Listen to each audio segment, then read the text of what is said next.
Greetings, adventurers! This is Lorne, your guild advisor, and welcome back to this week's installment of cuts and changes for DanMachi Season 4, where I highlight the differences between the original light novel source and the anime adaptation, in addition to providing extra context for what you see in the show. With the Season 4 finale, Ryu finally breaks free of her trauma as she fights alongside Belle, and deals the finishing blow to Juggernaut, the symbol of her tragic past. Completely exhausted and unable to move, the heroic duo accepts their deaths as they lay on the ground of Floor 37, but they are then rescued by the Xenos and their reinforced expedition crew. Everyone was making it back out of the dungeon alive. There are a few differences when it comes to the final battle as well as the aftermath, so let's go ahead and start this season's final breakdown. Before I cover the beginning of the episode, I do want to mention something I thought the anime might have adapted before Belle confronts Juggernaut. As Belle resolves to face Juggernaut alone, he recalls the heroic tale of Bellius the Guard. It was a story of a knight that was led by an elf at the lake. In the end, the knight died in the elf's arms, as a result of his devotion to protecting her. Belle was trying to channel a similar strength so he could protect what was important to him. Later in the episode, Ryu makes a reference to this very story which is popular among elves. As the Juggernaut lies in wait at the end of the passage for its prey, the novel points out a few more details about the monster. It was able to track any adventurer as long as it was on the same floor. This is how it knew where Belle and Ryu would be, and ultimately decided to attack them in the beast zone of floor 37, as it was easier for the large monster to move around in such a wide open space. Belle then challenges the Juggernaut by setting a firebolt through the passage, and declares that he will kill the monster and safely go back home alongside Ryu. Sensing Belle's will to kill it actually brings joy to the Juggernaut, as it was looking forward to the coming battle. When Ryu is talking with Estrella Familia in her dream, there is a depiction of Belle fighting the Juggernaut behind her, to showcase that Ryu is conflicted between finally being reunited with Estrella Familia through death and a desire to help Belle. In the novel, Ryu can hear the monster's roar and Belle's battle cries, but it was nice to get a visual representation of this. Elise calls Ryu a liar in response to Ryu saying she could no longer fight, in a very similar way to how Belle called Ryu a liar when she denied that she would go back to save Belle in the Colosseum if their places were switched. Both Belle and Ryu's familiar captain are both able to see who Ryu truly is, a practitioner of justice. Belle pointed out that Ryu's actions often led to hope for others, fighting the Black Goliath, participating in the war game, and helping during the Xenos arc. All of these actions brought hope for other people. Just as Elise states, Ryu's justice is a hope that illuminates the future. In the anime, all the members of Estrella Familia are given dialogue in Ryu's dream, whereas in the novel, only Kaguya, Lyra, and Elise have prominent speaking roles. This is a nice addition that gives the final sequence of the Juggernaut fight even more of an emotional payoff. Ryu apologizes to Estrella Familia in tears, but she realizes that the only one who was not able to forgive her was herself. Ryu desired redemption, so her justice called her to fight Juggernaut and save Belle. She needed to face the symbol of her past in order to stop being a prisoner to it. After waking up, Ryu picks up a skeletal sword, which is a weapon left behind by one of the Spartoid that the Juggernaut killed in the passage last episode. As Belle fights the Juggernaut alone, he actually switches between his two knives depending on the situation in the novel. He uses the lightweight Hakugen to deflect the bone spikes, noticing the missiles were slower than the Iguazu he fought in the water capital. Belle switches to the Hestia knife whenever the Juggernaut gets into close range, as it had a double edge. As Belle starts adapting this pattern of tactics, Ryu joins the battle, proclaiming that she refused to be like the elf of the lake from the heroic tale. She would fight alongside Belle to the bitter end. The novel mentions that Juggernaut was initially upset with Ryu interrupting its battle to the death with Belle, but as Ryu continued to fight with a fierce will and passion, the Juggernaut decided that she too was worthy prey. The anime quickly transitions to the point where Ryu starts chanting her magic, but the novel points out that the battle has gone on for about 5 minutes before Ryu decides to use it. The duo was not making any noticeable progress, and they could not win a battle of attrition. They needed a decisive blow. When Ryu starts chanting, Belle immediately understands her intentions and starts making his preparations to destroy the magic reflection shell, the Juggernaut. Since they've been fighting together for so long, they did not need words to communicate. Plus, Bell and Ryu used a similar tactic when they fought against the Lambton. Bell only had enough in him for one charge of Argonaut, and Ryu had enough mind to use Luminous Wind once. They had to make both count. At first, the Juggernaut perceives Ryu's magic as a serious threat, and focuses on her. But when Bell starts charging Argovesta, the monster remembers their last battle, and struggles between deciding on the bigger threat. Ultimately, it employs a massive field-wide attack, sticking its right arm into the ground and causing bone spikes to erupt all over, puncturing both Ryu and Bell. However, the duo is able to keep their concentration through the pain, and hold on to their charge and chant. Bell slams Argovesta into the ground, destroying the bone spikes, the flames reaching the Juggernaut's right arm, burning off the bottom half connected to the ground. Bell no longer had the strength to keep his grip on the Hestia knife, leaving him defenseless. Just before Juggernaut is able to swing down his left arm on Bell, Ryu dashes like the wind, and breaks the claws of destruction with the Futaba short sword.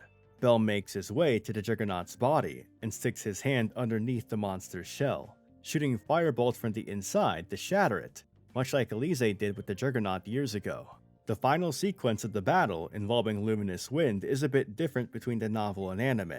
The beginning is the same, as Ryu fires off an initial round of magic at Juggernaut before it escapes by jumping upwards. Thankfully, this was within Ryu's expectations, as she made sure to save 10 of the 47 orbs that she summoned. 10 being the same number of familiar members she lost on that fateful day 5 years ago. The anime provides a nice visual touch depicting the members of Estrella Familia in Ryu's mind, as she calls out the orbs on her way to deal the final blow on Juggernaut. The key difference from the novel is that rather than floating like she is in the anime, Ryu is actually constantly launching herself through the air by blasting the orbs onto the bottom of her boots, as well as to the sides of her body, when she needs to make a sudden change in direction in order to dodge the Juggernaut's attacks. Ryu moving around in this fashion was not without consequence, as it tears the fabric off of her boots, revealing the red skin on the soles of her feet, and one of the orb blasts fractures her left arm.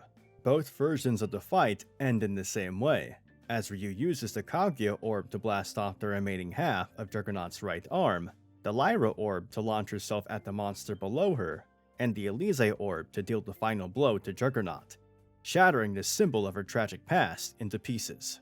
Collapsed on the ground, Ryu does manage to place her hand on Bell's in the novel, and it's implied that the sentence she failed to complete was a confession of her feelings, though it seems to be a subconscious desire made on the brink of death, as she is shown to be confused about her feelings at the end of the episode. Bell and Ryu defeated Juggernaut, but as both are too wounded and exhausted to move, it seems as if they ultimately lost to the dungeon itself. They could make out the sounds of monsters, believing that their time was near, as the monsters likely came out of hiding now that the Juggernaut was no more. In the end, the Xenos were able to find the pair in time. Rather than just hear their voices, the Xenos were able to find Bell and Ryu based on the sounds of the battle they heard as the pair faced off against the Juggernaut. Also, Uranos was able to detect that Bell and Ryu were on floor 37, since he could sense Juggernaut's abnormal behavior and relayed this information to the Xenos through the oculi. Fia the Harpy was originally in the Xenos advance group and carried Ryu in her arms. Also, rather than transition from the Xenos fighting Bell and Ryu directly to Ryu waking up in the clinic, the anime adds an original scene with the reinforced expedition crew reuniting with Bell and Ryu on floor 37. In the novel, the group stops at the safety point in the lower floors to rest before going back to the surface. During this break, Welf meets up with the Xenos and Leto points out that they likely would not have found Bell and Ryu in time if the pair did not make it onto the main route. It's also mentioned that Leto had to stop Mari from giving away too much of her lifeblood, but ultimately, she was one of the reasons that Bell and Ryu were able to get out of the dungeon alive and see a proper healer. Ryu wakes up in a clinic inside Babel Tower, surrounded by her co-workers. Anya spills the beans on Bell's location, and Ryu makes her way to his room, only to be embarrassed by her lack of clothing. For those of you who do not remember, the woman who is treating Bell is Amid of Diankect Familia. She carries the title of Dia Saint and is widely considered as the best healer in Arario. As someone who takes her role as a healer seriously, Even she is not afraid to scold the goddess for hurting a patient. The members of Hestia Familia do thank Ryu for her role in helping Belle on floor 37, but rather than Welf tell Ryu the news about Gale Wind officially being labeled as dead and acknowledged for her role in the Black Goliath fight, Aisha reveals this to Ryu in the novel. Bors spreads this information as a way of repaying his debt to Ryu for saving his life, but naturally, he has his own monetary inspirations too. Ryu can now separate herself from the Gale Wind name and simply live as Ryu. The guild has also placed a gag order on anything related to the Juggernaut, as well as the Amphis Bina spawning outside of its known interval. Rather than arrange to meet at a set location like in the anime, Belle and Ryu take their first steps out of the clinic and into the city together in the novel. Belle's arm brace is a bit different too. Rather than just a simple cast and sling, Belle's arm is being held together by metal restraints on his elbow, wrist, and finger joints. If he did not have the Goliath scarf to hold his bones, it was very likely that Belle may have needed an artificial arm like Naza. The operation to restore Belle's arm was extremely expensive, but the guild through Uranos covers the fees, and Hermes Familia is mentioned to have gathered the materials needed for the treatment. Ryu takes Belle to a hilltop she often visited with Elise, and mentions that she now realized that Estrella never abandoned her. The goddess simply knew that if she denounced Ryu's vengeance, then Ryu may have fallen apart completely. However, Estrella always believed that Ryu would eventually find her way back to justice. Ryu sincerely thanks Belle for believing that she had justice inside her, and for giving her the courage to face her past. After Belle compliments her smile, Ryu finds it difficult to look Belle in the eye. She runs off confused about her newfound feelings, and finally realizes she was calling Belle by his first name. As she questioned what to do, she hears Elise's voice in her head, telling her to not let Belle get away. In terms of an adaptation, the final episode did a good job at interpreting the material, particularly when it came to the moments involving Estrella Familia. The final sequence leading up to Ryu's final blow on Juggernaut is not quite as dynamic as the novel, but the anime's approach to this scene is able to draw a very emotional reaction by involving the members of Estrella Familia directly in the fight. I also did appreciate seeing the moment when the expedition crew and the waitresses reunite with Belle and Ryu, as it was never explicitly depicted in the novel. Seeing Belle and Ryu simply spend time together in the city was refreshing, as those two needed a chance to relax more than anything. Overall, Season 4 of DanMachi has been the best adaptation of the series by far, and I'm incredibly happy the staff gave this story the proper time and care, as it's easily my favorite arc in the entire series, light novels included. As for the final Damamo side story for Season 4, it shows the goddess Estrella writing letters to Ryu, as she continues to believe that Ryu will find their way back to justice. I'll leave a link in the video description for those who do not have access to the game. Lastly, I'm grateful for all of my viewers, especially the ones who have stuck around for all these cuts and changes videos throughout all of Season 4. Making these types of videos definitely has not been easy, but I really appreciate all the thankful comments and for sharing your own excitement for the series. As of the making of this video, we don't have a confirmation on a new season or an anime adaptation of another DanMachi related story, but I'll continue to make DanMachi related content and keep you guys up to date.